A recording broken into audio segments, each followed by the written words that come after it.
This is Gaëlle Lecornec from the Brazilian Heritage Project. Today is Wednesday, 11th of December 2013. I am in Trafalgar Square in London, interviewing Maria das Graças Fernandes Cardoso Fisch. Born on the 23rd of February 1948 in Vitória da Conquista, Bahia, Brasil.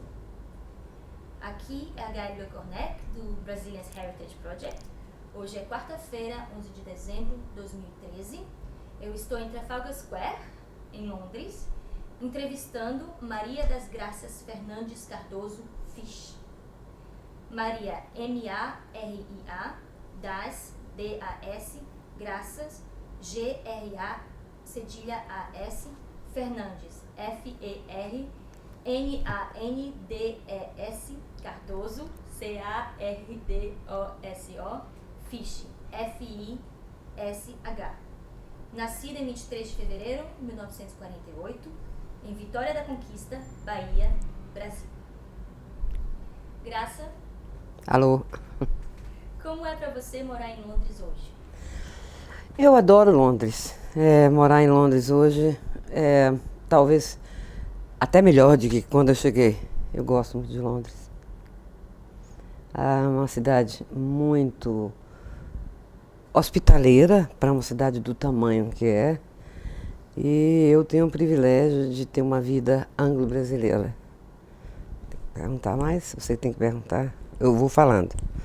Bom, eu cheguei aqui há muito tempo atrás, cheguei aqui em 1983, dezembro de 1983, quando eu estava noivando, me casei e quase que imediatamente comecei a trabalhar também na embaixada, de maneira que a minha relação Brasil e Inglaterra se consolidou através desse trabalho e um marido inglês, uma vida inglesa, mas com um approach, com aproximação de Brasil muito forte. Mais alguma coisa? Como que foi o seu dia? Dá mais perto. Tá bom. Eu vou falando sobre a minha vida, assim mesmo, né? Tá ótimo. Tá. O que você quiser compartilhar. Tá certo, ok. A gente recebe. Ótimo. Bom, eu vou falando então, ok. À vontade. Bom, exato. Então, quando eu olho para trás, eu acho incrível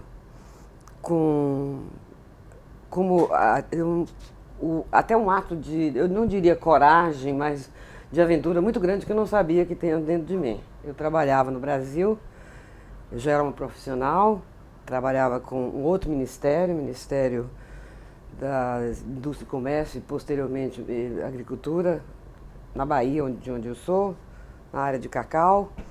E conheci meu marido no Brasil, cidadão britânico, inglês, já conhecedora desse país, mas jamais imaginando que aqui eu iria morar.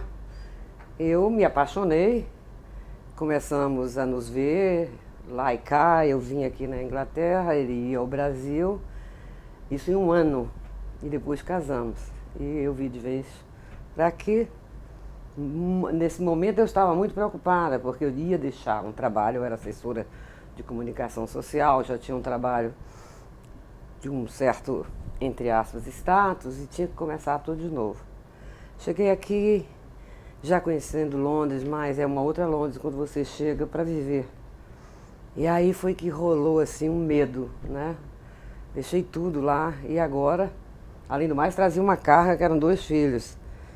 Que eu tinha 2 filhos já, do meu primeiro casamento, que foi me casei muito jovem a primeira vez, e vim em dezembro de 1983, me casei de véu e grinalda, nunca esqueço a juíza, que geralmente é uma mulher, eu não sei como é que se chama, esqueço agora em português, que ao fazer toda a documentação me chamava de Maria da Graca, e era muito difícil explicá-la a cedilha.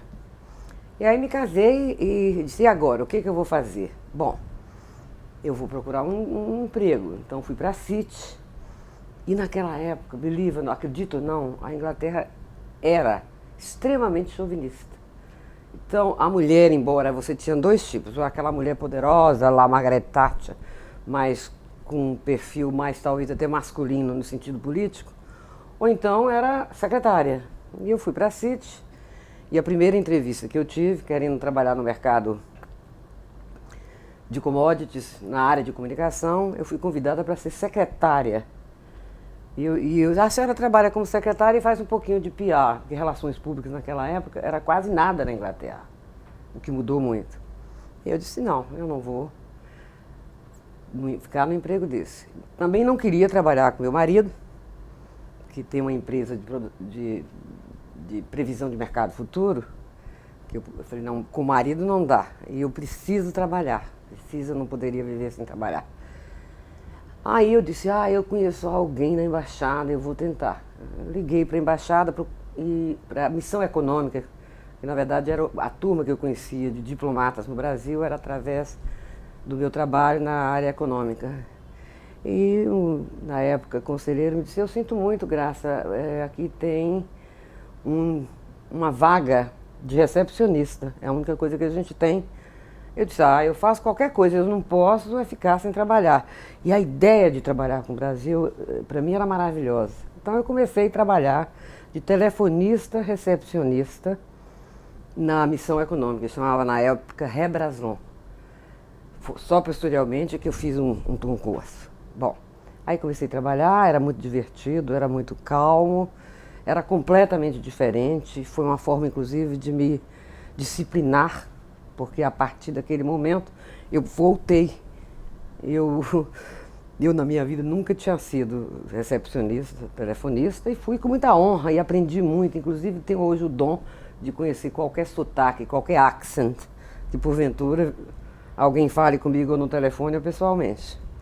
Aí posteriormente eu fiz que eles chamavam de, não era bem um concurso, um teste, aí passei para local, oficialmente, quer dizer, eu passei, porque naquela época, inclusive, tinha uma palavra muito curiosa, se chamava subalterno.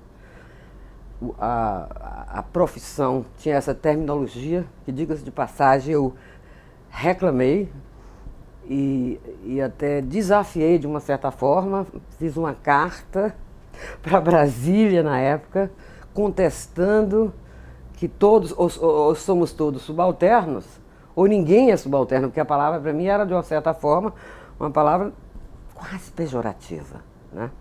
Bom, aí eu passei a ser funcionária local, e comecei trabalhando com uma pessoa que era um comandante, que fazia parte da Delbrason, da Marinha. Também uma outra experiência fantástica, isso em plena, não plena, mas já fim da época pós-golpe de Estado. Então você pode imaginar como é que eu me senti trabalhando com aquele muito simpático comandante, pessoa muito agradável, acho que o nome dele era Edgar.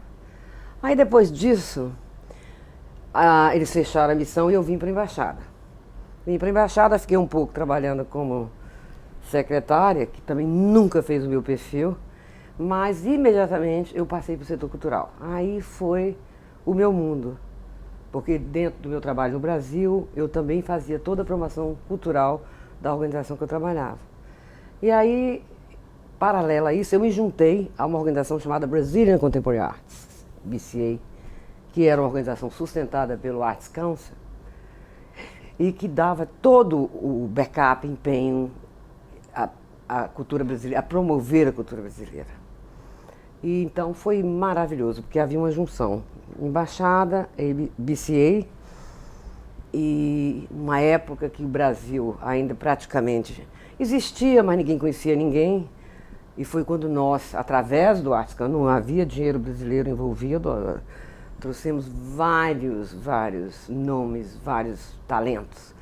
E era extraordinário, porque o dinheiro era pequeno e o público também era pequeno. Me lembro de João Bosco, a primeira vez que veio à Inglaterra, nós fizemos um night club e tinha 6 pessoas. A primeira vez que João Bosco veio.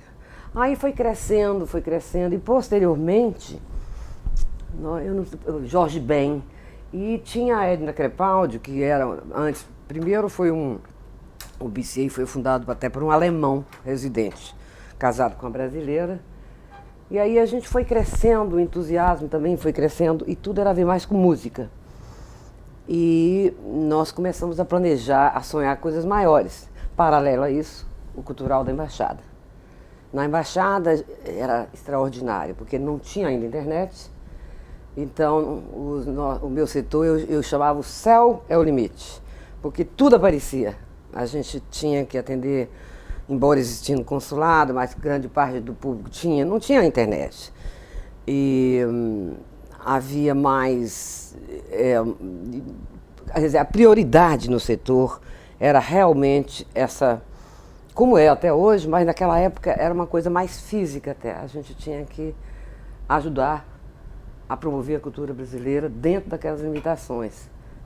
Eu tive chefes maravilhosos, como o Gonçalo Mourão, o Flávio Rocha Lima e outros.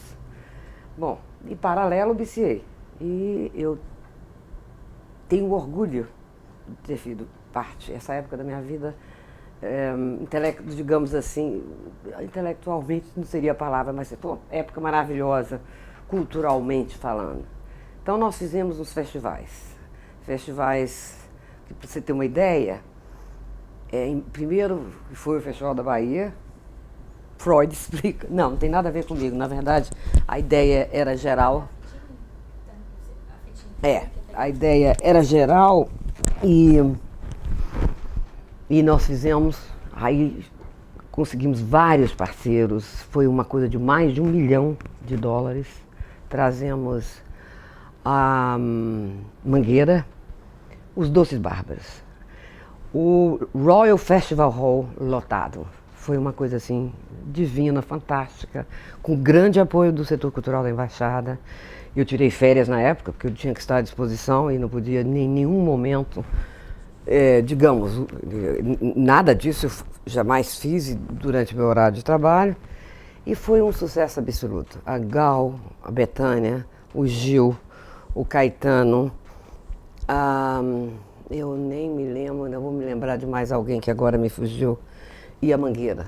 E você imagina, com as limitações que nós tínhamos, fizemos aquela festa maravilhosa e foi realmente uma hora que o inglês passou a ver de perto grande parte da sociedade inglesa que tinha interesse na América do Sul, o que era a música brasileira. Isso em 1994, se eu não estou enganada, eu acho que foi em 95. Posteriormente fizemos outras coisas, paralelamente à Embaixada, o setor cultural trabalhava muito também e eu continuei essa vida de o céu é o limite, até que naturalmente as coisas mudaram. Eu brinco muito, porque às vezes eu me pergunto o que eu nunca fiz na Embaixada. Olha, eu nunca passei, eu acho que eu nunca... Não, eu já passei Hoover na Embaixada, assim. Uma vez eu me lembro que nós ganhamos um peru congelado e a gente queria fazer uma festa de Natal e eu adoro cozinhar, é meu hobby. E aí a gente preparou um peru, aqui eu levei para casa, mas na verdade parte do peru foi preparado na Embaixada. E muitas coisas aconteceram aqui. Então foi uma vida profissional e privilegiada. Aí, posteriormente, eu volto a falar do BCA, porque minha vida com o BCA e Embaixada, elas são muito ligadas. Porque o BCA me trazia, de uma certa forma, insights, inspirações, que com o apoio dos diplomatas da época, a gente terminava se organizando e as coisas aconteciam. Bom, isso é esse lado. O outro lado é meu lado inglês. Eu sou casada com Robert, que é uma pessoa incrível. Ele nunca morou no Brasil, mas fala português e escreve muito bem. Quando nos conhecemos não falava uma palavra, mas ele se apaixonou pelo Brasil, pela Bahia. Mas Robert tem um lado muito erudito, sabe, aquele Oxbridge típico. Ele, além de ser um barrister, embora ele trabalhe como economista, ele é um grande tenor. E nas horas vagas a vida dele é música, mais música erudita. Embora ele goste muito da música brasileira. Então eu tenho esse lado também. Eu adoro música clássica. Eu sou uma pessoa. Eu vou à ópera regularmente. A gente, por exemplo, ano que vem nós já temos toda a programação para Glyndebourne. Nós vamos muito à Opera House, ao Coliseu, e eu adoro. Mas isso foi um lado que eu cresci aqui, que foi através do meu marido, Robert, como apaixonado em música. Ele me levou para esse mundo. Hoje eu sou uma wagneriana.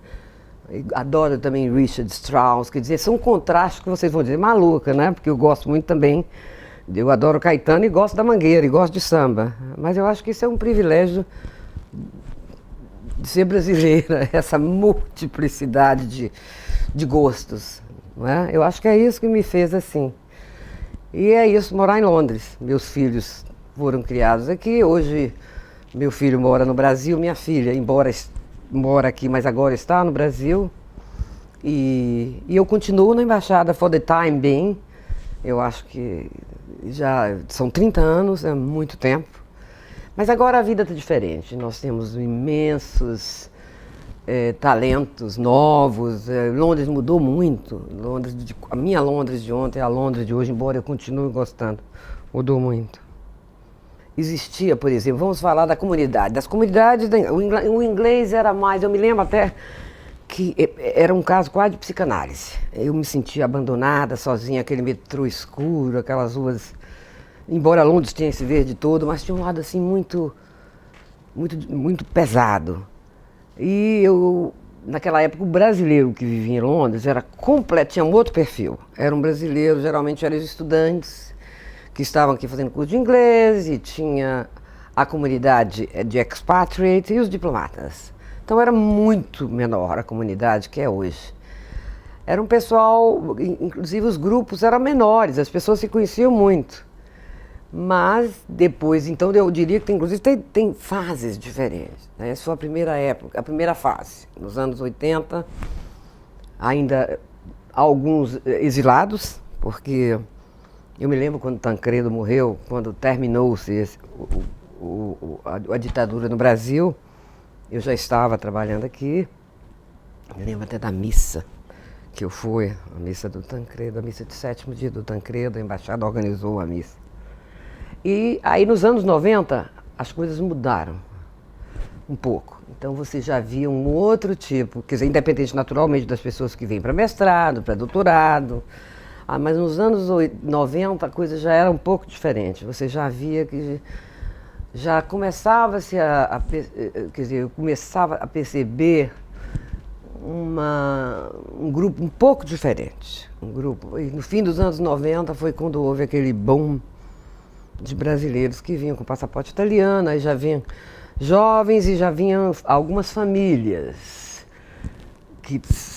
É muito curioso, que eu acho que isso tem a ver com o fenômeno Estados Unidos, Inglaterra, porque o hábito, né, a tradição era ir para os Estados Unidos. Como começou a se dificultar muito a ir dos Estados Unidos, a Libra é muito forte, as pessoas começaram a vir para aqui. Mas ainda naquela época ainda existia muitos estudantes que vinham para estudar, depois ficavam, e tinha a turma mais underground, era mais assim, era uma coisa mais conhecida. Aí no milênio também, até um certo ponto ficou assim. Quando foi 2005 em diante, aí isso mudou completamente. Você percebia uma verdadeira imigração. Uma coisa até que eu achava meio doída, meio dolorida de perceber, porque um país como o nosso, e você vê os cidadãos, os indivíduos vindo para cá para sobreviver. E eu não entendia, nunca entendi isso, embora quer dizer, não é não entender, entender eu entendo. Eu acho muito triste que um país tão grande, tão maravilhoso, tão próspero como o nosso, e você vê que essas pessoas vinham para aqui e ainda estão vindo para ganhar a vida e submeter não é o fato de trabalhar, mas é ter que submeter uma vida, um submundo, uma vida muito difícil, uma vida quase uma vida underground, essa é a verdade. Eu conheço gente que não morou aqui, mora há muitos anos, nunca teve acesso a um curso de inglês, não fala a língua, etc. Mais alguma pergunta ou você quer que eu continue falando? Pode ficar à vontade de continuar. Olha, eu estou aqui no verdadeiro sofá, né? Bom, é tanta coisa para falar de Londres, é tanta coisa interessante. Olha, uma coisa importante na minha vida em Londres, a Rádio 3, BBC Rádio 3 e a Rádio 4, Radio 4. Você sabe, meu marido, como eu te falei, adora música, é uma pessoa completamente envolvida no mundo clássico, e eu passei a criar quase que uma dependência diária a ouvir e a aprender música, quer dizer, no sentido mais sério da palavra. E eu acho extraordinário. Agora, paralelo a isso, a minha paixão pela música brasileira acho que até aumentou. E você veja como é curioso, as pessoas falam, você gosta disso, daquilo? Não, você gosta das duas coisas. E eu, nesse mundo, conheci muita gente interessante, muitos talentos, até por acaso. Perto da embaixada, às vezes você via passar alguém, ou perto do consulado na época, que eu era perto da embaixada, às vezes eu andava e você via uma pessoa, um cantor, um músico importante, na maior simplicidade, na maior discrição, aquela coisa inglesa que hoje existe, com menor importância, porque hoje eu acho que as pessoas já estão começando a se americanizar. Mas isso era uma coisa que eu adorava em Londres. Eu me lembro, uma vez eu fui ver no Haymarket uma peça da Liv Ullmann, que eu sou cinema, uma peça do... Qual foi a peça? Eu vou lembrar para você depois de qual foi o... E eu estou vendo, de repente eu estou andando, fui comprar meu almoço, estou vendo aquela senhora loura com cara de meia idade, nada demais. Era a Liv Ullmann andando assim, naturalmente, como se fosse... Sabe? Bom, era alguém. Então isso é Londres, né? Já vi, uma vez eu estava também na Jermyn Street, e Jermyn Street tem uma rua muito interessante, uma rua tradicional, tem no fundo da Fortnum Mason, que é uma loja bem antiga da Inglaterra, uma das mais antigas, tem uma casa de chá que na época era mais interessante ainda, hoje já está mais sort of, não é nem sofisticada, mas está diferente. Anyway, eu estava ali e fui a uma loja, uma dessas lojas, a comprar uns presentes, flores. Eu encontro Terence Stamp, que é um ator conhecido, e ele me pergunta assim, tudo bem? Eu falei assim, tudo bem. Ah, eu acho que eu lhe conheço, ele falou para mim. Eu falei, não, você não me conhece, mas eu lhe conheço muito bem.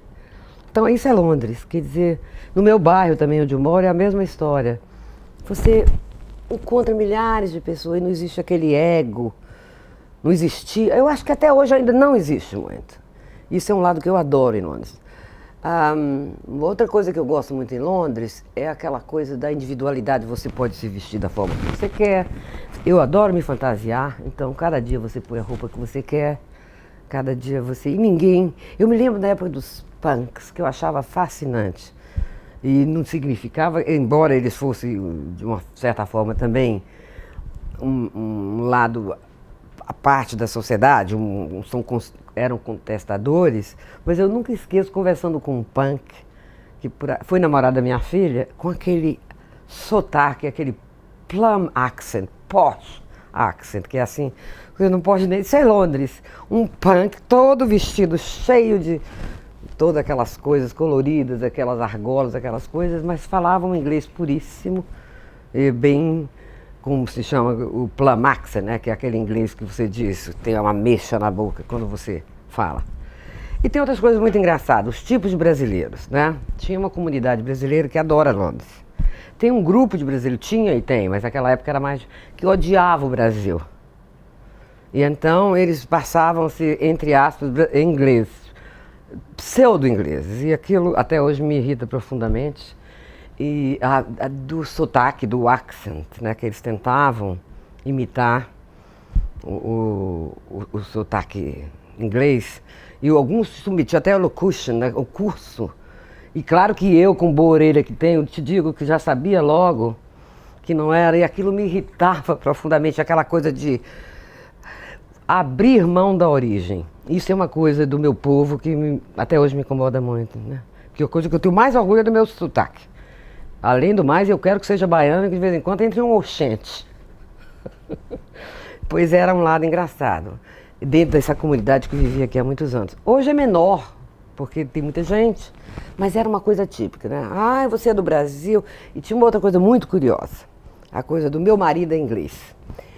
Tinha um grupo de mulheres que uma das coisas que elas achavam mais interessante, mais importante, é dizer: ah, você mora aqui? Sim, moro. Ah, então, por que você mora aqui? Aí elas diziam: porque meu marido é inglês. Como se o marido inglês fosse assim um asset. E eu dizia: ah, é? So and what, né? O meu, eu nunca dizia o meu também, é. E, pois é, e tinha assim existia quase que um orgulho em ser uma estrangeira, não ser mais estrangeiro. Isso é uma coisa que eu acho que é muito triste, dentro de um certo grupo do nosso povo. E tinha outro tipo também, radical nacional. Esse carrega a bandeira até hoje, sacode a bandeira do Brasil, odeia a Inglaterra e mora aqui. Isso é outra coisa que eu também nunca vou entender. Eu odeio a comida inglesa, eu odeio isso, eu odeio aquilo. E moro a vida inteira aqui. Então eu não posso entender como é que você, odiando tudo isso, você mora na Inglaterra há tantos anos, não é? Isso eu acho muito triste. É o oposto, né? Você tem aquele grupo dos cidadãos do meu marido inglês ou etc., que começa a falar: ah, tem histórias ótimas. Conta uma. Olha, quando eu estava na embaixada, nos tempos que a gente, como eu te falei, hoje a embaixada é uma outra embaixada, estamos em outro patamar, como dizem os diplomatas, eu me lembro, às vezes chegavam as pessoas completamente perdidas, não sabiam onde era o consulado, a embaixada, e chegava muito na embaixada.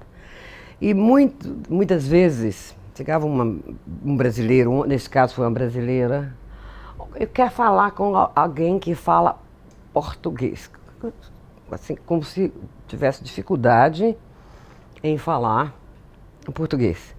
Aí tudo bem, não, eu estou querendo alguma informação. De repente eu pergunto: vem cá, quanto tempo você está morando? Você era uma moça de mais de 30 anos na Inglaterra. Ah, eu moro aqui há quase um ano. Eu falei: com um ano fora do Brasil, ela já queria ter esquecido a língua, que aliás eu fiz uma brincadeira. E disse: acho que você está precisando até de ir num psicólogo, você está esquecendo, sugeri de uma forma meio piada, mas você imagina, isso era uma coisa que me surpreendia muito. Agora não, agora você vê gente que adora, que está aqui, que escolheu vir para aqui, que a vida é difícil, mas aquela coisa da fantasia do velho mundo, que tinha muito nos anos 80, e acredito ainda mais nos anos 70, paralelo a isso, acredito nos anos 70 tinha coisa também de ter saído do Brasil por causa da ditadura.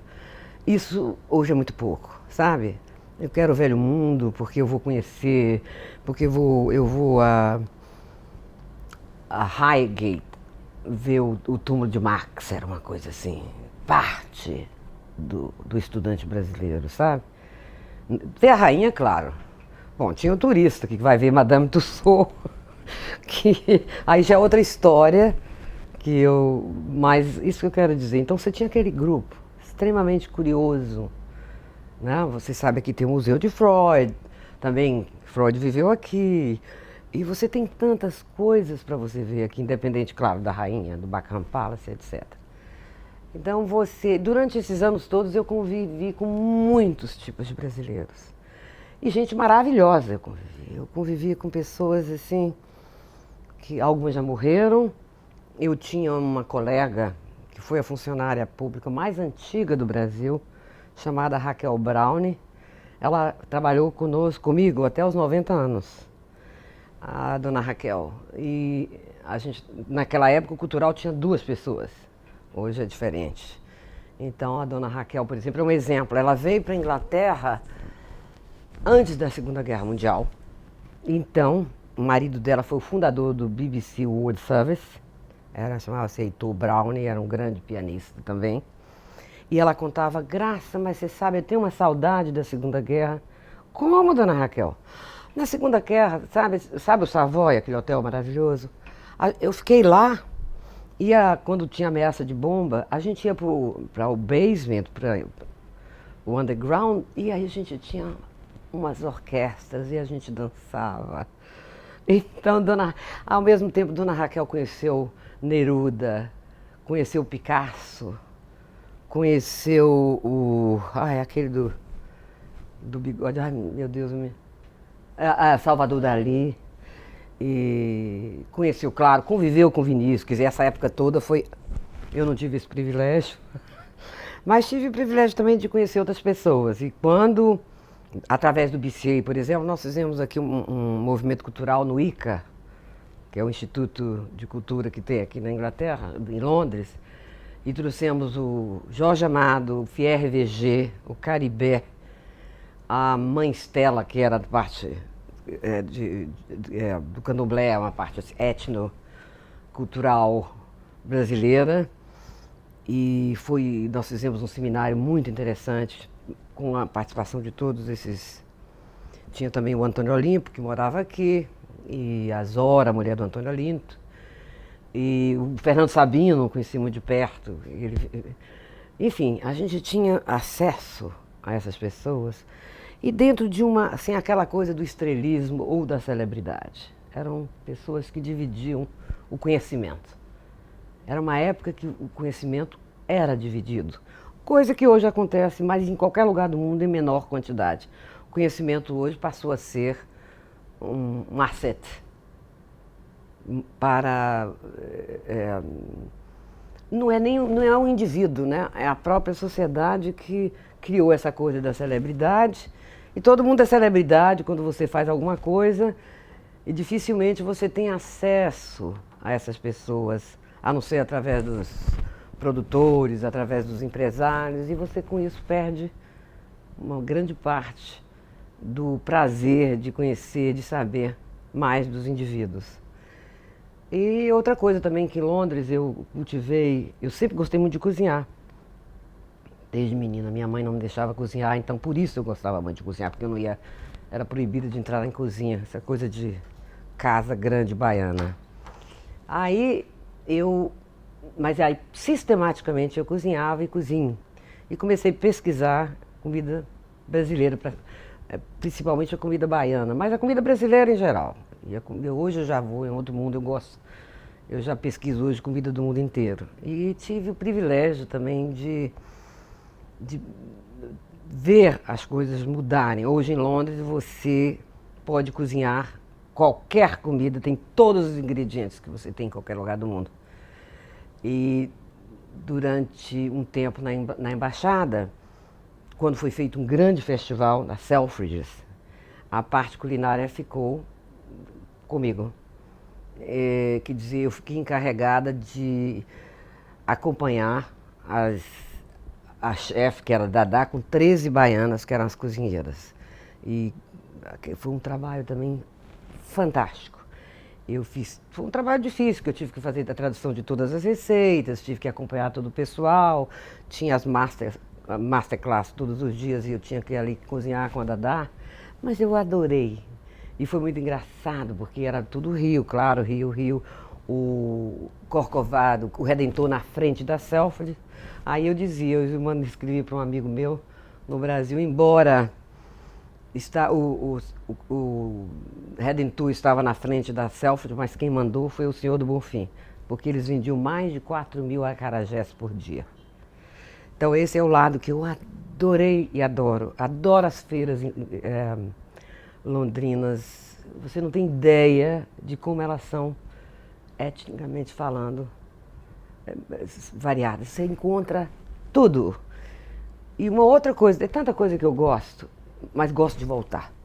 Eu adoro voltar ao Brasil. Eu tenho hoje o privilégio, eu volto 2 vezes no ano. Meu marido paga as passagens, que meu salário não dá para ir. Mas eu volto e nunca deixei de ter as minhas raízes. Eu tenho casa no Brasil, em Salvador. Eu tenho uma praiazinha, uma fazendinha na praia. Quer dizer, eu me sinto, graças a Deus, sou privilegiada nesse aspecto. Gosto do Brasil, vou, fico preocupada, tem a violência, tem isso, tem aquilo, mas o meu coração, sabe, a coisa de venho do sol, sou filha da terra do sol, não tem jeito.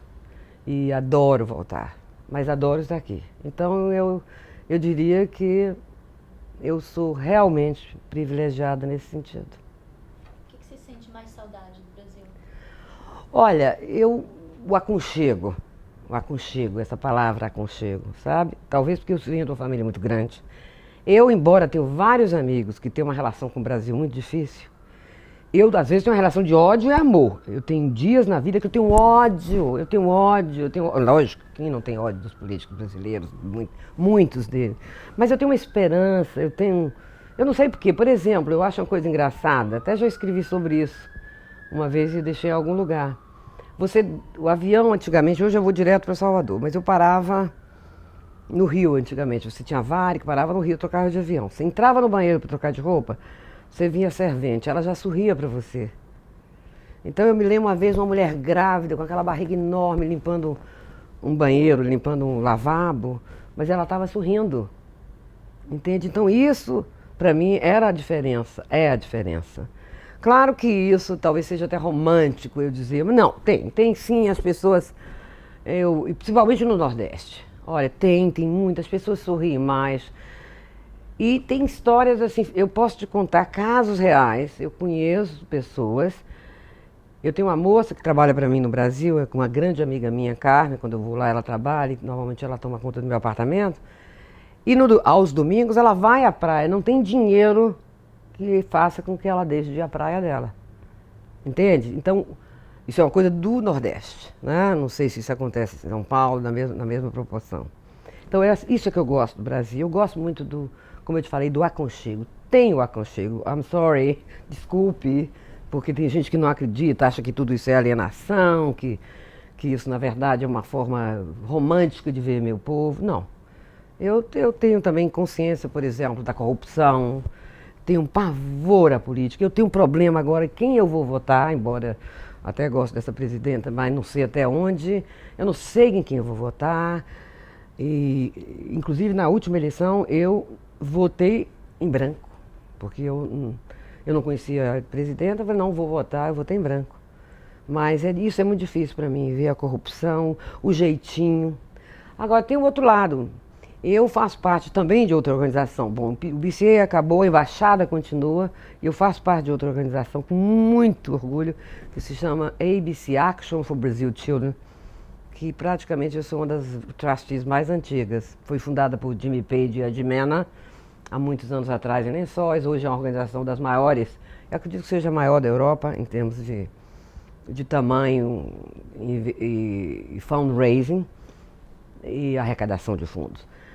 E eu faço parte e adoro. É um trabalho difícil porque eu faço à noite, às horas vagas, eu no momento nenhum posso fazer de outra maneira. E o ABC tem me dado muito contentamento. E você vê a criança de rua, que é um problema do Brasil. Hoje está melhor, mas continua sendo um problema do Brasil. E isso é uma coisa que, através do ABC, eu convivi e foi muito difícil ver isso de perto. Você vê que a criança, na verdade, é muito complexo, porque, na verdade, a criança de rua é a criança de casa, que às vezes está melhor na rua do que está em casa. E agora, paralelo a isso, você vê que o brasileiro está se importando muito mais, a classe média brasileira hoje está muito mais envolvida com as ONGs, não os políticos. Os políticos querem sempre capitalizar em cima das organizações sociais que cuidam de crianças, ou de velhos, etc. Então, isso é uma coisa que me fez muito preocupada, me faz muito preocupada, mas que é muito importante na minha vida. É uma coisa que eu pretendo continuar a ajudar e me sinto, assim, extremamente emocionada quando eu vejo que aliás, eu acho que no momento eu sou a única brasileira que faz parte dessa organização. Todas as outras pessoas são estrangeiros. Não, tem eu e tem uma outra pessoa que faz parte do conselho. E você vê o interesse que essas pessoas têm em ajudar. Claro que quando você fala em criança de rua, você não pode falar Brasil. Qualquer lugar do mundo, você pode trabalhar com essa mesma causa. Mas no caso, como eu estou aqui e tenho acesso ao Brasil, então eu trabalho com esse grupo. E é muito interessante você ver essas pessoas, o interesse que que os ingleses, não tem australianos e tem ingleses que trabalham na nossa organização, a forma com que eles se dedicam. Isso, para mim, é um outro lado inglês que eu aprecio demais. A generosidade com o outro. Né? Você fala, inglês é... Eu vou falar agora um pouco do povo. Porque o inglês é assim, porque o inglês não dá bola pra gente, porque o inglês é filho. Nada disso. Você tem um amigo inglês é para sempre. Eu tenho vários amigos ingleses, inclusive, que precedem a meu marido, porque eu trabalhei muito no meu trabalho no Brasil. Eu trabalhava com muita gente da Inglaterra, principalmente na área de botânica, a turma do Kew Garden, várias escolas, mas principalmente a turma do Kew Garden, que trabalhava botânicos, taxonomistas. E são pessoas maravilhosas, são pessoas assim muito preocupadas em ajudar, tá? E nosso povo, aí eu vou falar um pouquinho, principalmente o rico brasileiro, ele não é generoso. Isso é uma coisa que me entristece muito. O rico brasileiro, eu acho que não sei se será, não é porque ele é novo rico, nós temos ricos, já antigos, mas no geral o rico brasileiro ele não é generoso, ele não tem aquela preocupação em se incomodar com as diferenças sociais. O americano, né? Vou colocar o americano no meio para a gente chegar até o inglês. Ele pelo menos tem aquela coisa do status, né? Da universidade, ele tem que doar, porque também os impostos são abatidos, etc. O brasileiro não. Ele agora está criando os projetos. Os que são mais generosos, eles têm os próprios projetos, que eu espero que sejam reais. De uma forma também você pagar menos impostos no Brasil, eu creio. Eu não entendo muito bem desses detalhes. Mas uma coisa, localmente falando, a gente tem uma dificuldade muito grande de fazer a arrecadação, fundraising com o empresário brasileiro residente no Reino Unido. Isso é muito triste. Ele pode fazer o seguinte, ele dá para Red Cross, para a Cruz Vermelha, que é chique, tem status. Mas dificilmente, a não ser que haja uma situação especial, onde envolva o embaixador, etc., isso quando o embaixador faz alguma coisa que envolva. Embora, como embaixada, eles não podem fazer muita coisa, porque eles estão representando o Brasil, não vai pedir. Mas, no geral, isso eu acho muito triste. O cidadão brasileiro, ele, no geral, que mora há muitos anos aqui, com algumas exceções, e exceções especialíssimas, ele não se importa. Ele, de uma certa forma, ele quer estar fora, né? E isso eu acho muito triste.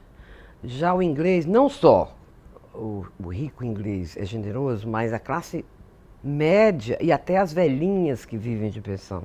Embora eu soube, eu estou mais afastada nesse sentido, que o Brasil também, você hoje tem uma classe média que está muito preocupada com essa coisa dos problemas sociais que existem, da criança de rua. Mas são tantos problemas que é difícil resolver, mas não é impossível. Então, quando você me pergunta, você gosta do Brasil? Eu adoro o Brasil, mas eu odeio o Brasil. Mas se você me perguntar no fim do dia se você quer escolher, eu quero o Brasil. Tá? Já pensou em voltar? Olha, como eu te falei, minha vida é muito parecida com o que eu pretendo fazer. Eu já tenho uma casa montada no Brasil e eu tenho uma casa montada aqui. Então, nosso plano é ficar aqui e lá. Agora, eu não sei, morrer, eu não quero morrer aqui. Eu quero morrer no Brasil. E engraçado, embora, talvez, quem sabe, né, eu passo pelo Rádio Pago e deixo lá umas cinzas. Não, eu quero morrer no Brasil, mas eu adoro a Inglaterra. Também. Como é a relação com a sua família que ficou no Brasil? Olha, eu tenho uma história muito engraçada também. Eu tenho uma irmã que estava fazendo um mestrado em Portugal. E minha família é muito grande. Depois eu te conto como é grande minha família. E aí ela veio passear, conheceu um amigo meu e casou. Depois que terminaram, um ano depois casaram. E aí ela ficou em Portugal, etc. Depois veio morar em Londres. Ela veio morar em Londres e hoje eu tenho uma sobrinha, Joana, que é inglesa, nascida aqui. Então eu tenho uma irmã, eu tenho uma referência de uma irmã que mora aqui. Mas a minha família vem muito aqui. Todos vêm, são muitos, eles viajam, vêm para cá, voltam. Tive um irmão também que fez um doutorado em Portugal, depois veio aqui. Então eu nunca fico sem família. E tem os amigos. Os amigos é uma outra história. A embaixada, de uma certa forma, é sua família. Então eu sempre digo, você não adianta, você vive num núcleo, cada um com uma razão diferente, esse é outro lado muito curioso, que merece um estudo. Porque, principalmente antes, os indivíduos vinham para a Inglaterra e por que eles, ou para outro lado do mundo, e ficam ali dentro da embaixada, e a embaixada é um planeta, é um microcosmo. É um microcosmo onde as pessoas têm uma vida também fora de... Não é a vida londrina, não é a vida brasileira, é a vida de embaixada, que é outro mundo. E cada um indivíduo tem uma razão. Muita gente fugindo de casa, outros procurando o velho mundo, ou o novo mundo. E um ou outro, como é meu caso, casou e veio, mas no geral é aqui. E esse mundo aqui é outro mundo. E as razões são essas. E eu acho que aqui eu vou ficar na Inglaterra e posteriormente, lá e cá, até o momento que eu fique lá. O avião fica mais difícil, né, depois de uma certa idade, fica mais complicado você entrar no avião toda hora. Embora a dona Raquel, que morreu aos 100 anos, viajou até os 90 e muitos, então tem muito pela frente ainda. Para encerrar, Graça, um sonho para o futuro. Sonho pessoal. Um sonho pessoal? Olha, o meu sonho pessoal, eu me lembro de um poema de Drummond, que eu não sei de cabeça não, mas que termina dizendo: minha vida ainda era mais bonita do que, melhor ou mais bonita do que a de Robinson Crusoe. Eu sou filha de fazendeiro, tenho um lado muito provinciano, com o qual muito me orgulho, e meu sonho seria poder coordenar, ficar aqui, ter minha família aqui mais vezes. Eu tenho um neto que pudesse ficar uma bela temporada comigo. E claro, e voltar e descansar.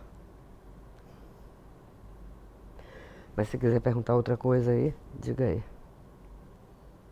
Quer falar mais? Não, nossa, vocês não aguentam mais, diga. Na verdade, eu queria perguntar mais uma coisa. Pode perguntar o que você quiser. Que eu achei super interessante, você falou sobre esses festivais. Sim, ótimo. Eu não quis falar mais, mas vai ficar parecendo que eu tô... Entendeu? Você entendeu como é? Ai, gente, mas eu tenho muito para falar sobre esses festivais. Perfeito. Eu queria perguntar, na verdade, Sim. se você... qual que era a relação, assim, na verdade, qual que era a visão dos ingleses em relação ao Brasil nessa época? E ótimo. O que mudou depois desse festival? Isso é fantástico. Olha, vamos começar do primeiro festival. Primeiro festival, claro, você tem um grande grupo de brasileiros que participam, mas naquela época você não tinha essa multidão que pudesse encher um Royal Festival Hall. Então você também tinha muitos ingleses interessados que tinham uma noção totalmente diferente do que era o cidadão, o povo brasileiro e o Brasil.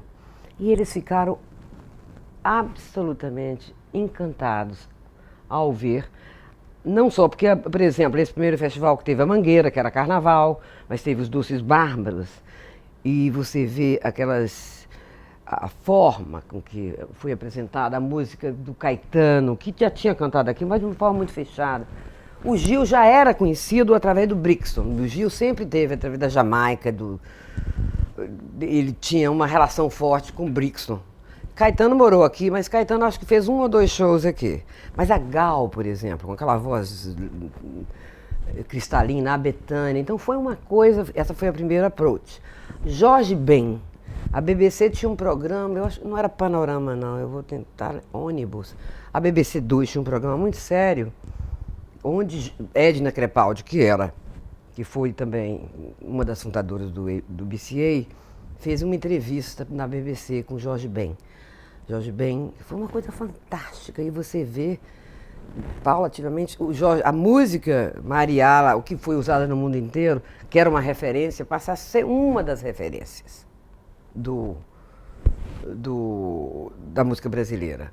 Aí depois teve o Milton Nascimento. Nós fizemos o Festival de Minas. O Festival de Minas já é uma coisa, era um público menor. Fizemos, inclusive, na época teve no Battersea Park uma feira, teve o Galpão, teve esse balé, o Corpo. Todas essas coisas foram feitas nos anos 80.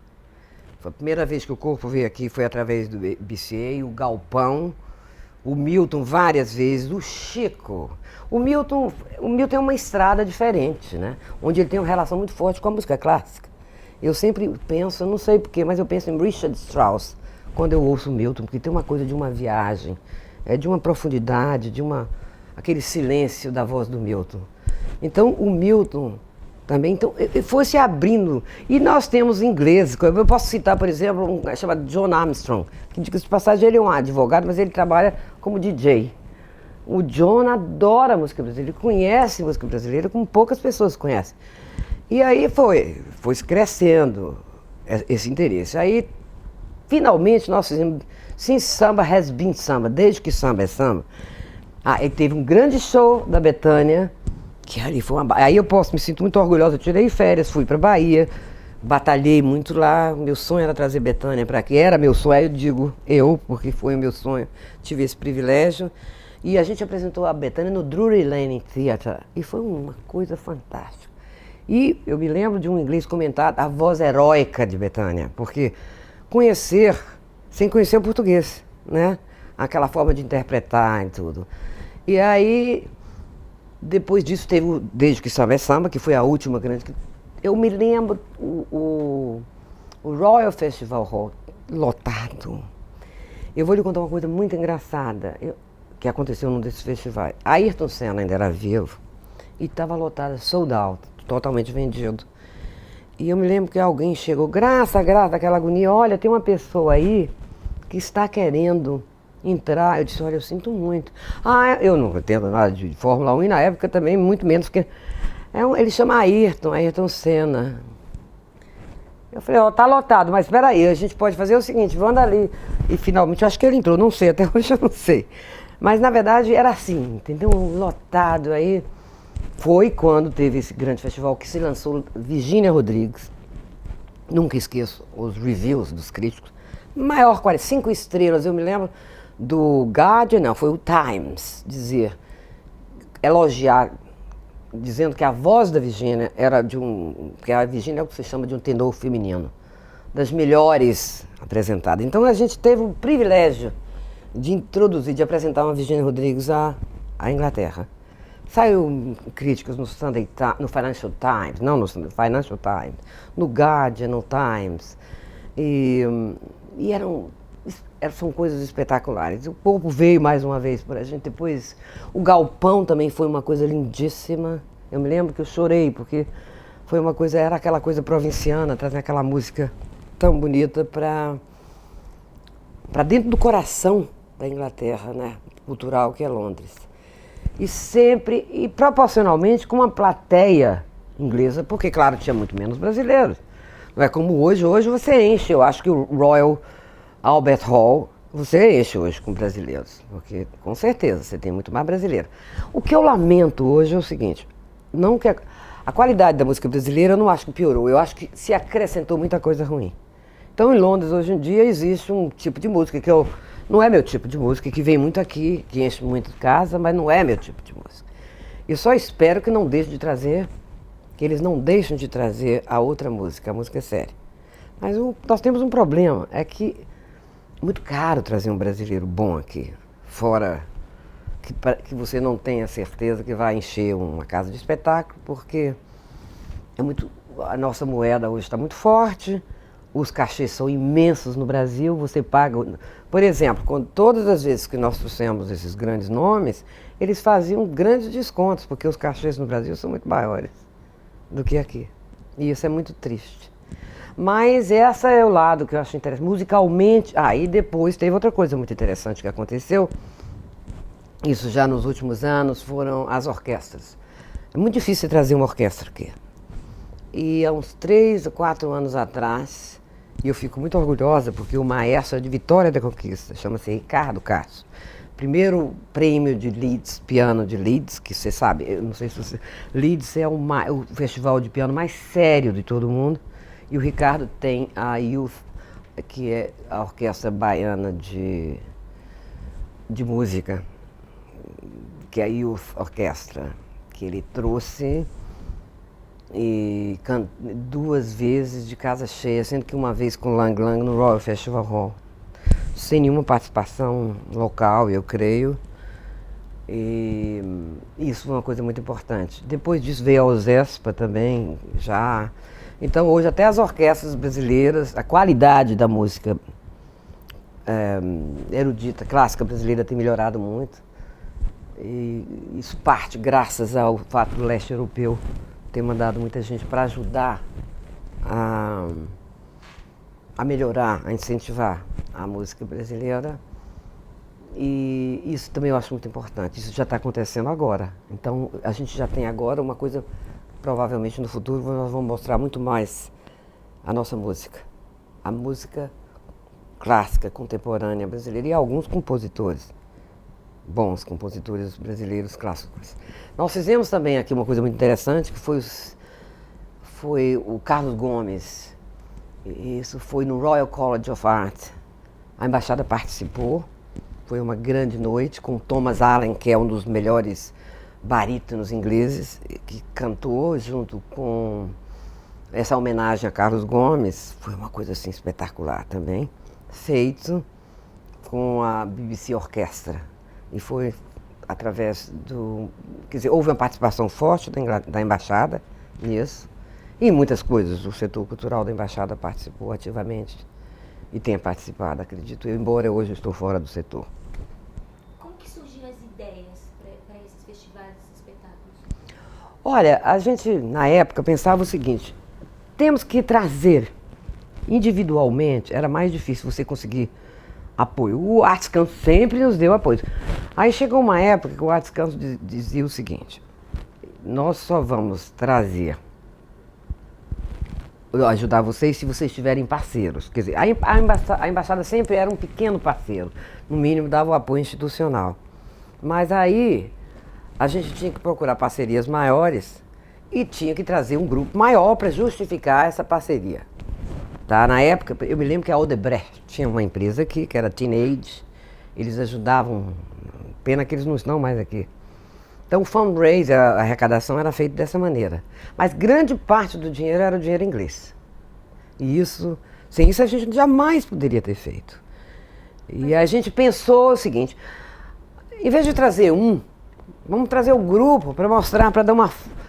Quer dizer, uma coisa mais de dar fazer uma mostra maior, mais eclética da música brasileira, que é muito mais interessante do que você mostrar Fizemos também uma coisa muito boa, foi o Festival de Bossa Nova, nós fizemos vários, mas o mais importante foi já recentemente, relativamente assim, já no milênio, depois do milênio, foi os 50 anos da Bossa Nova, que nós trouxemos o Marcos Valle, a Wanda Sá, aí vários, eu não tô lembrando agora, mas foi muito bom. Nós fizemos no venue também muito bom, no local muito bom, que é aquele... nós fizemos no Chelsea Arts Club e fizemos em um outro local maior, que agora não me lembro o nome. Cadogan Square, ali perto, um lugar também para mais de 1000 pessoas. Claro que a maior parte do público era inglês. Bossa Nova é uma outra coisa também que tem assim é impressionante. Você tem um grupo aqui na Inglaterra de apaixonados da Bossa Nova. É um grupo à parte. Eles conhecem toda a história, inclusive eu dizia, é o grupo do João Gilberto. É o grupo que conhece a história da Bossa Nova, quer dizer, é tão complicado, seja quem inventou, não é inventar, né? Quem tocou a Bossa Nova, que foi o João Gilberto, que depois passou para o Jobim, e eles conhecem o Jobim, mas eles sabem mais do que a gente. Eu conheço, por exemplo, uma pessoa, um amigo meu, Peter, que ele é absolutamente apaixonado pelo João Gilberto. E embora João Gilberto também já veio aqui, aí foi uma iniciativa do Barbican, com apoio institucional da Embaixada. Ele adorou, isso é uma outra história que eu também tenho que te contar, essa história vale a pena contar. Eu já conheci o João pelo seguinte, porque o João, no prédio que minha mãe mora em Salvador, mora a família do João. E João sempre foi uma figura muito interessante, ele passava, entrava, é bem mais velho do que eu, mas eu era muito amiga, minha mãe era muito amiga da tia do João.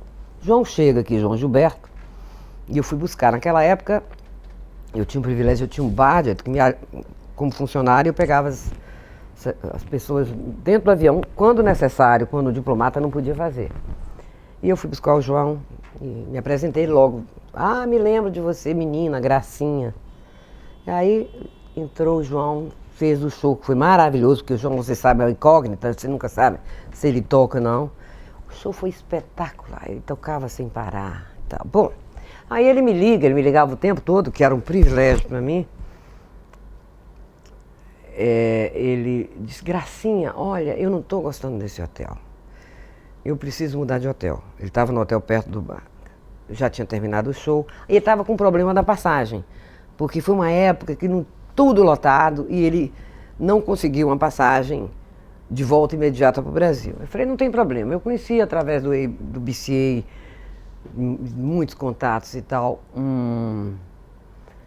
o pessoal de um hotel do Grosvenor House. E aí eu consegui, através de um amigo meu, Howard, que é o gerente comercial, falei, Howard, olha, tem um cantor e tal, você pode... Aí disse, posso. Ele ainda fez mais, ele disse, eu vou te arranjar uma suíte, ele vai pagar o preço de um quarto normal. João adorou, né? Bom, aí ele ficou nesse lugar. Claro que João não saía para lugar nenhum, e aí me ligava toda hora e tal, e aí ele estava acompanhado de um jornalista, Mário Sérgio Conte, eu acho, eu não sei, um jornalista que estava fazendo matéria para a Folha de São Paulo sobre o diário de João Gilberto, os dias que ele passou fora. Ele adorou. Bom, aí a gente tentava, eu pegava, já não tinha mais nada a ver com embaixada, nem com Barbican, fomos ao aeroporto para ver se conseguia. Nem primeira classe tinha lugar na Varig, nada. Voltávamos para casa, para o hotel. E o João ficou esses dias todos. Só que ele adorou e ficou. Ficou, e aí a gente conversava de manhã, de tarde, de noite. E eu tive o privilégio, aí sim, isso foi um dos privilégios da minha vida. Um dia eu fui buscá-lo e tal, ele dormia até tarde, e sempre muito recluso, mas muito presente. Eu nunca vi uma pessoa tão prolífica em termos de conhecimento musical. Ele conhece todo tipo de música que você pode imaginar. Aí ele cantou para mim, tocando violão, ele tocou assim uma meia hora para mim. Eu estava ali para que eu pudesse ouvir sozinha várias músicas. Uma coisa maravilhosa. Bom, finalmente ele foi. E aí, ao chegar ao aeroporto, ele queria me dar um presente. Eu disse, de jeito nenhum, não precisa, não, eu quero lhe dar um presente, queria me dar um caviar. Eu falei, de jeito, porque ele é uma pessoa bem generosa também. E aí ele viajou, né? E ficamos amigos, somos amigos até hoje. Quer dizer, eu já era, mas aí criou-se um laço, tem umas outras histórias que eu não posso contar agora, mas histórias muito interessantes. E aí saiu na Folha de São Paulo o diário dele, onde eu, muita honra, estou parte disso. Ele fala que tinha uma funcionária, Maria das Graças, fala o tempo todo como eu fui boa para ele, importante para ele, em termos de... Ele estava acompanhado de uma das namoradas dele, a Maria do Céu, que também é uma mulher muito bonita, acho que era de Moçambique. E, enfim, foi uma parte assim, importante da minha vida que eu jamais poderia esquecer. Aí, quando chegamos no aeroporto, ele falou assim, Graça, eu falei, não, eu sei o que eu quero de você de presente. Você vai escrever para mim, eu, João Gilberto, fiz um concerto, toquei para Graça, fiz. Ah, Gracinha, aí é complicado porque vai ter que entrar escrivão, advogado. Eu falei, não, João, pode deixar, tá documentado. Porque eu não conhecia esse lado, né, esse lado burocrata do João. O João, ele só queria que para fazer aquilo era muito complicado, mas eu tive o privilégio de ter um concerto particular do João Gilberto. Então isso vale por tudo. Outra coisa que eu não falei aqui, mas eu acho importante falar, não foi só rosas, mar de rosas. Minha vida foi muito difícil. Eu passei dificuldades muito grandes, não financeiras, felizmente, mas com esse temperamento extrovertido que eu tenho, com essa forma de ver o Brasil que eu tenho, eu fui muitas vezes confundida. Eu acho que algumas pessoas me viam, não sei, como aquela que quer aparecer, que aquela... Nunca ganhei um tostão, pelo contrário, se eu lhe contar a minha vida profissional, eu já coloquei muito meu dinheiro do meu salário, até do meu marido muitas vezes, para promover a cultura brasileira. E isso às vezes era complicado porque tinha alguns indivíduos, eu não vou citar, se foi do lado profissional ou não, que me viam como um threat, como se fosse como eu traduziria uma ameaça. Eu não sei porquê. Mas que aquela mulher, ela não quer nada. O que ela está querendo? Ela vai querer uma empresa? Até no lado de caridade. Será que ela quer isso? Eu me lembro quando eu vou ao Brasil, quando eu ia, quem paga a sua passagem? Quem paga a passagem sou eu. Porque às vezes eu ia e lá resolvia assuntos relativos à cultura. Então isso foi um lado muito doloroso. Foi muito difícil para mim. Aleatoriamente, as pessoas às vezes passam a não gostar de você. Você gostar de promover a cultura e você gostar de ajudar. Isso eu não abro mão, eu continuo, mesmo quando sair da embaixada, o que eu espero fazer assim que puder, eu pretendo continuar, não a trabalhar oficialmente, mas eu pretendo continuar a ajudar, transmitir a minha experiência para outras pessoas, ajudar no que for possível, seja na parte musical, de teatro, literatura, o que for necessário. Eu me sinto quase que obrigada, afinal de contas eu passo tanto tempo aqui, conheci tanta gente. Tenho o que se chama network muito grande, que eu só utilizarei nesse sentido, para ajudar. Não tenho nenhuma pretensão comercial, não tenho nenhuma pretensão. Nunca tive, aliás, porque meu salário, com o que eu ganho na embaixada, eu jamais poderia ter uma vida sofisticada, etc. Né? Então, é privilegiado no sentido de não precisar, né? Mas o que eu quero agora, mais do que nunca, embora eu já não estou mais no cultural, eu estou em outra área agora na embaixada, mas dentro do meu mundo eu não vou abrir mão nunca de ajudar a promover a cultura brasileira. Se você me perguntar o quê, aí sim, aí eu vou para o Brasil, volto, vejo, digo quem é quem, ajudo, peço para o que for melhor. Lógico, eu não vou fazer isso, como eu te falei, de uma forma irresponsável, mas se eu puder ajudar, eu vou ajudar sim. Muito obrigada. Obrigada a você.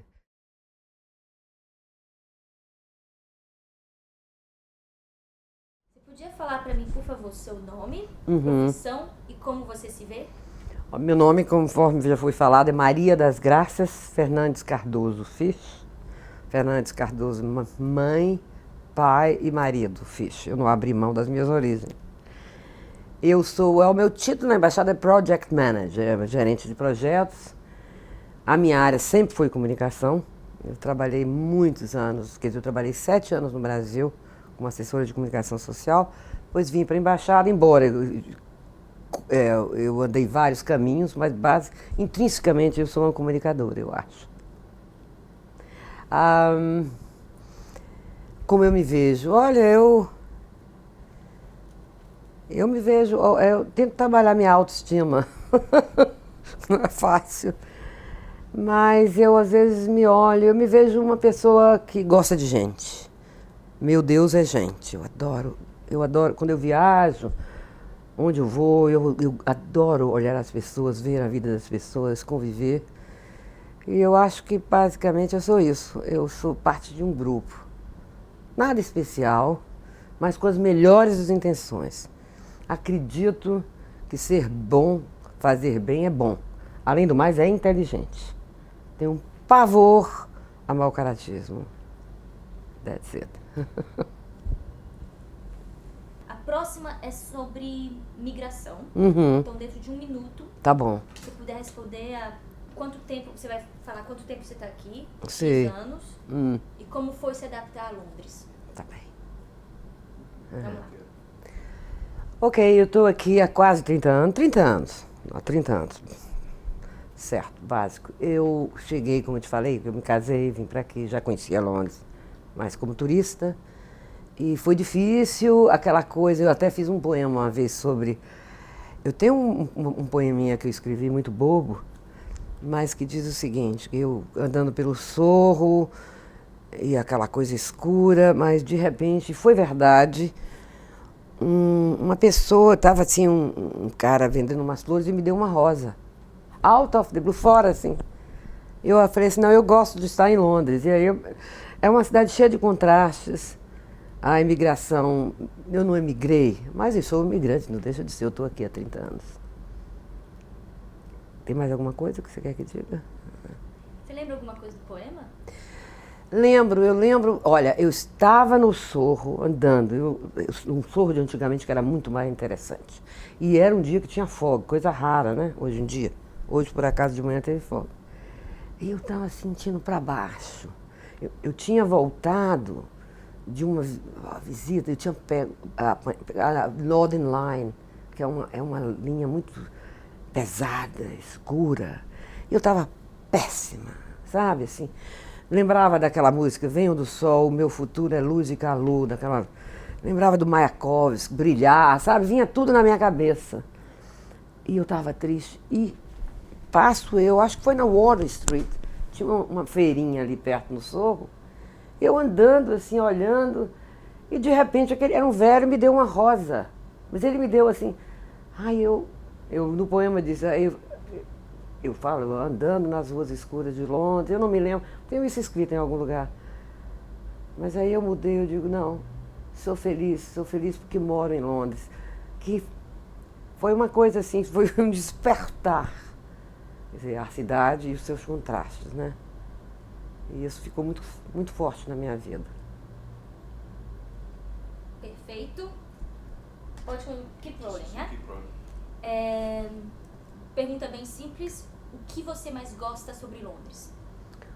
O que eu mais gosto sobre Londres é a anonimidade. Você é você, ninguém está aí. Você pode fazer maquiagem no metrô, você pode chorar no metrô, você pode sorrir sozinha, você pode falar sozinho. Isso que eu mais gosto em Londres. É a coisa da cidade grande, né? E adoro jardins ingleses, adoro. São os jardins mais lindos do mundo. A poesia, o romanticismo dos jardins ingleses. Você vê, tem em Paris, a Itália, mas é tudo muito desenhado. Eu gosto daquela forma descomprometida que se faz aqueles jardins. Acho que isso é o verde e os jardins de Londres e a anonimidade. Perfeito. Próxima, tá ligada aos sentimentos, tá? Próxima pergunta. O que é mais importante para você e por quê? Para mim como pessoa, o que é mais importante? Olha, eu sou uma pessoa muito apaixonada pela vida. Tá? Eu adoro os meus amigos, minha família. Eu adoro gente, como eu tenho que repetir isso. Então, o que é mais importante para mim é a vida, é a família, e a família onde estão os amigos também, e os bichos também. Tem um lado, os bichos também, a natureza, mas o que é mais importante para mim é a família, no sentido de família e amigo, porque nem todo mundo é família, que é família, mas os amigos também é uma extensão. Ótimo. Ok. Essa é sobre dificuldades que a gente, né, tem na vida. Qual foi o momento mais difícil que você passou aqui em Londres e como você o superou? Olha, o momento mais difícil que eu passei em Londres foi no trabalho. Eu tive uma série de bullying muito séria. Isso hoje eu falo de uma forma muito mais confortável. Eu sofri muito. Foi uma coisa... Não tomei nenhuma atitude, não houve nada, mas os piores momentos que eu já passei, eu acho, na minha vida, talvez não representasse nada para quem estivesse ao meu redor, foi esse bullying que eu passei. Você sabe que o bullying ele tem um segmento, né? E eu, lógico que eu aprendi, trabalhei isso muito tempo, fiz muita terapia para poder administrar esse bullying. E sou extremamente simpatizante dessas campanhas que são feitas pelo mundo afora contra o bullying. O bullying geralmente é feito para quem é bom. Se você é boa, se você é bom, se você trabalha bem, prepare-se, que muita gente não te perdoa.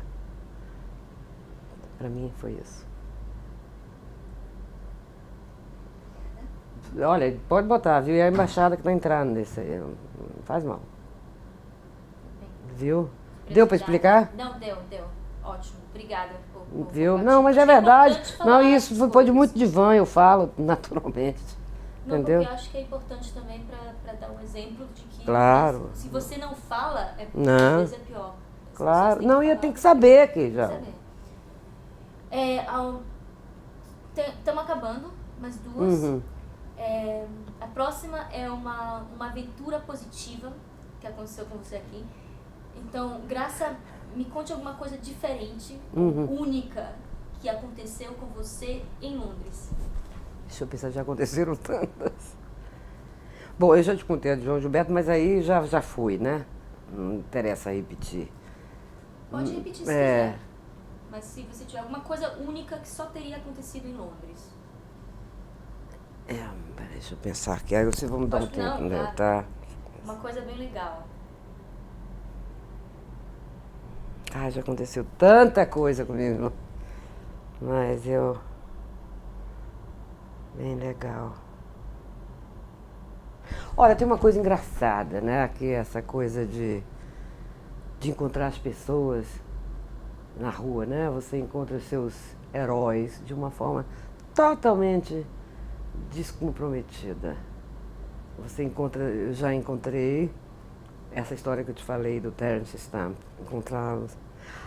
Eu estava também nesse chá, eu diariamente, uma coisa que eu gosto muito é tomar chá, e gosto de café também, mas o chá da tarde eu acho maravilhoso. E eu estava no Ivy, que é um restaurante, hoje não é tão, mas era muito badalado, e eu adoro o Jeremy Iron.